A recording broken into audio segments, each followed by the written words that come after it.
Fala galera, tranquilo, beleza? Miguel falando aqui. Galera, nesse vídeo de hoje a gente vai conversar sobre a utilização de placas-mãe, a utilização de um kit, a montagem de um PC que contenham dois processadores. E isso aqui a gente vai estar falando precisamente de kits Dual Xeon, que muitas pessoas pediram pra mim. Muita galera comentou e pediu pra gente ver e pra mim comprar, pra gente testar e ver como é que era o desempenho, principalmente em jogos também. Que muitos tinham a dúvida de ter dois Xeons. Qual que seria o nosso desempenho? Como é que seria esse kit aí? Seria de fato um PC da NASA, né? Super potente, com dois processadores com tantos núcleos e tantas threads assim. E com possibilidade de utilizar muita quantidade de memória RAM também, ou seja, seria de fato um PCzão com especificações muito amplas, né? Com grandes números e grandes quantidades. Agora, será que de fato vale a pena investir? Será que os preços são interessantes em comparação com kits normais de um processador só, com dois slots de memória RAM, no máximo 4 slots, com dois canais de comunicação de RAM e processador? Como é que fica, será que essa relação de custo, de placa-mãe, de alimentação, o quanto que isso vai consumir e gastar mais da nossa energia na tomada? Afinal de contas vão ser dois CPUs, a gente vai ter um consumo duplo na parte de CPU. Como é que fica toda essa relação? E de fato vai ser um PCzão mesmo? Um super desempenho? É isso que a gente vai ver no vídeo de hoje. Eu espero muito que vocês gostem. Se curtir, obviamente deixa o like, se inscreve aí no canal, dá essa força e vamos lá.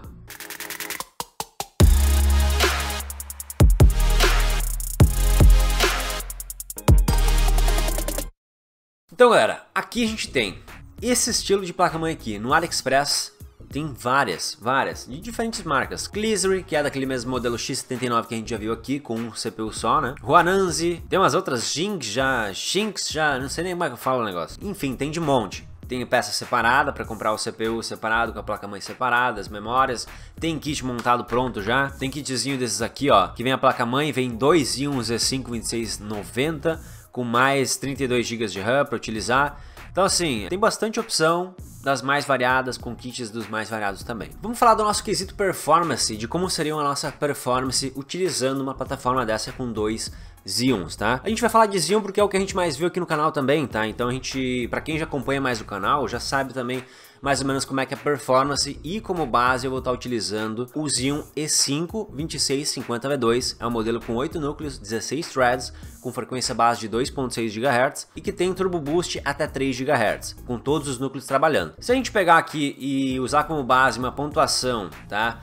Com o programa Cinebench R15, que faz uma pontuação de CPU, fazendo os cálculos com todos os núcleos de maneira individual, a gente vai ver a pontuação do Xeon E5 2650V2, um processador só, não é o dual ainda.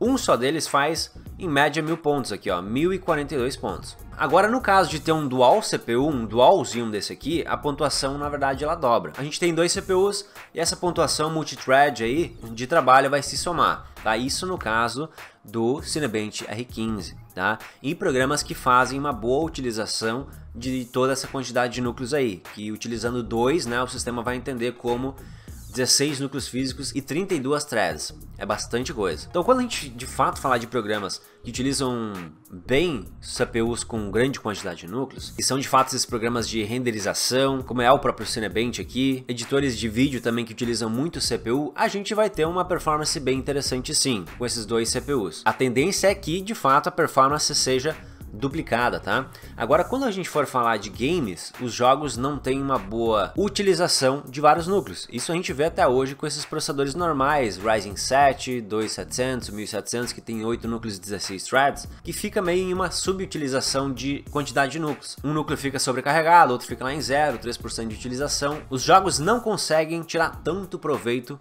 de uma grande quantidade de threads. Todo mundo que se introduz um pouquinho, começa a estudar sobre desempenho de hardware, etc., em algumas semanas de aprofundamento e vendo isso aí, já começa a ter essa noção. E sim, os jogos se aproveitam muito de clock, tá? Do poder single thread dos processadores, o quanto um núcleo consegue fazer. E quanto mais alto, maior esse clock, melhor também, mais FPS a tendência é que esse jogo consiga ter. Então, para começo de história, tá? Ter dois Xeons aqui não vão significar em ter um dobro de FPS para rodar os games. Na verdade, se vocês forem pesquisar testes específicos de um Dual Xeon versus um Single Xeon, a gente vai ver que o desempenho, na verdade, é até inferior 2 processadores versus 1. É a mesma coisa de utilizar um SLI, né, 2 placas de vídeo da Nvidia, ou um Crossfire, que são 2 ou mais GPUs da AMD, em jogos que não tem o suporte para essa tecnologia. O jogo não tem um bom suporte, não consegue aproveitar de fato aquele hardware ali. Então ele tem um rendimento até pior do que uma só GPU. É basicamente assim essa nossa história em 2 em 1 também. Então, retomando mais uma vez, em programas que fazem uma boa utilização, que são programas geralmente mais para a galera que está visando trabalhar de fato, utilizar renders e edição de vídeo, aí sim a gente vai ter realmente um boost em desempenho. Mas nos games o negócio não vai ser essa somatória. Agora uma outra questão. Pô, Miguel, todo mundo já fala bastante disso aí, de Dual Xeon, Dual CPU, e por que pouca gente fala? Por que pouca gente mostra isso aí? Primeiramente, galera, vamos ver os preços aqui? Um kitzinho, tá? O kitzinho, né? Kitzinho, vai ver kitzinho. Um kit com a placa-mãe da marca Clisery, com os 2 sockets, LGA 2011 aqui, 8 slots de memória, bastante quantidade de memória RAM, 2 slots PCI Express X16, eu pensava que podia ter até mais, tá? Com 2 Xeon Z5 2690, não é o 2650 V2, tá? O 2690 que é um Xeon anterior, de uma geração anterior, mas que tem um desempenho até semelhante ao 2650, até superior um pouco, mas tem um consumo de energia maior também, então tem os prós e contras, tá? 2 Xeons desses aí e 32 GB de RAM, 4 × 8 GB. A gente vai conseguir utilizar 4 slots de memória e vai ativar um quad channel, 4 canais de comunicação. Tá custando R$ 1.524. Isso no AliExpress, tá? Se eu comprar um kit desse, nitidamente a gente está comprando acima da taxa de importação, que seria de $100, o que muitas vezes também nessa época aí, nessa taxa, por lei não está sendo respeitada. Mas pensando na lei, visando a lei, tá? Que a gente tem um limite de até $100 para comprar, a gente está passando em muito aqui o limite de taxa de importação. Se pegar com um dólar a 4,30 aqui, os 1.524 representam aí $354. Caracas. Com esse custo aqui a gente tem o risco total de receber isso aqui no Brasil e ter que pagar a taxa de importação de mais 60% nesse valor.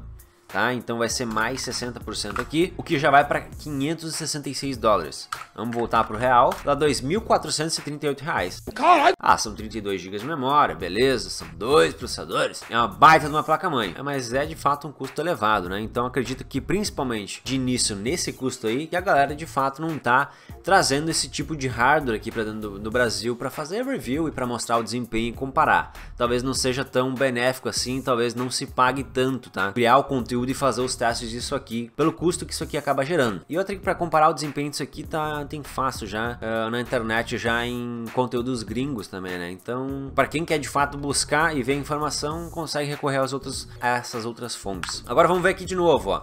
No caso só da placa-mãe, modelo X79 com 2 CPUs, é a mesma placa Clisery, R$581. Também passa da nossa taxa de importação, então também tem o risco de somar mais 60% do valor aqui. Então essa aqui de R$581, mais 60%, já vai lá para 930 pila, 930 conto. Então quase R$1.000 numa placa dessa aqui. Então o cara que vai gastar R$1.000 numa placa dessa aqui com 2 processadores, ele vai preferir optar por kits mais atuais com chipsets mais high-end, né? Com maior quantidade de características. Uma X470, M4, uma X570, que estão nesses custos aí, nesses valores de R$1.000. Então nessa questão, realmente, esse kit aqui começa a ficar inviável. Beleza, agora falando um pouco sobre questão de memória RAM, tá? A galera talvez vai se perguntar: nossa, mas essa placa-mãe tem 8 slots de memória. Pô, isso aqui dá pra botar muita quantidade de memória RAM, o negócio vai ficar extremamente overpower and RAM. O negócio vai ficar não.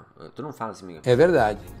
Quer dizer, às vezes não. Mas agora a galera vai se perguntar sim, questão de memória RAM. Nossa, Miguel, tem 8 slots aqui nessa placa-mãe. Mesmo assim não vale, cara. Olha quanta memória RAM eu consigo botar aqui para fazer meus trabalhos ali multitarefa. Olha quanta aba do Google Chrome eu vou conseguir abrir com tanta quantidade de memória RAM. Quando a gente visa aqui a questão de memória RAM, até que fica interessante nessa plataforma aqui. Porque a gente vai pensar bem. Cada processador ele consegue trabalhar com 4 canais de memória. A placa-mãe em si, ela dá o suporte a 8 canais de memória RAM. Para quem não tá ligado muito bem, é a questão daquele dual channel que a gente fala nos PCs comuns de casa e os desktops. Um canal de memória ou 2 canais, né? Usando 2 ou mais pentes de memória RAM, ativa um dual channel. Isso faz com que fique mais rápida a comunicação de dados entre processador e RAM. Aqui nesse caso, a plataforma permite usar até 8 canais de memória. 4 canais em um processador, 4 no outro, né? No total 8 canais. Isso, por exemplo, se a gente utilizasse uma memória RAM que a velocidade máxima permitida aqui dentro do padrão DDR3 é 1866 MHz.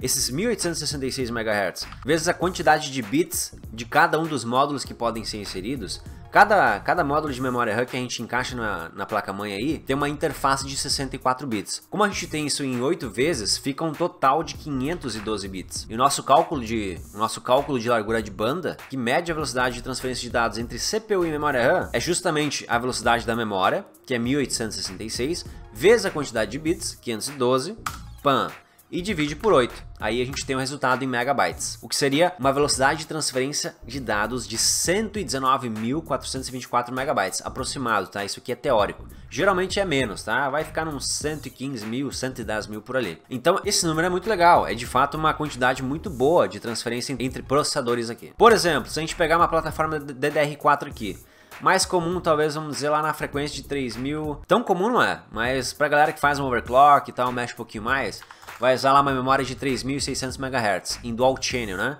Usando lá com Ryzen, sei lá qual Ryzen, tanto faz. Parada chata. O cálculo seria, nesse caso, os 3600 MHz vezes os 128 bits, que é dual channel nessa vez, dividido por 8. 57.600 megabytes por segundo, bem dizer a metade. Também isso aqui é teórico, vai ficar um pouquinho menor, uns 53 mil megabytes por segundo, ou 53 gigabytes por segundo se a gente quiser arredondar mais. Então essa plataforma em 8 canais de comunicação dá de fato uma velocidade interessante entre CPU e memória RAM, a níveis de sistemas DDR4. Então um ponto aqui é interessante mesmo, tá? Nessa plataforma toda. Mas aí vem também a questão de consumos de energia, o quanto que isso aqui vai tirar da nossa tomada, o quanto que vai consumir 2 CPUs aqui.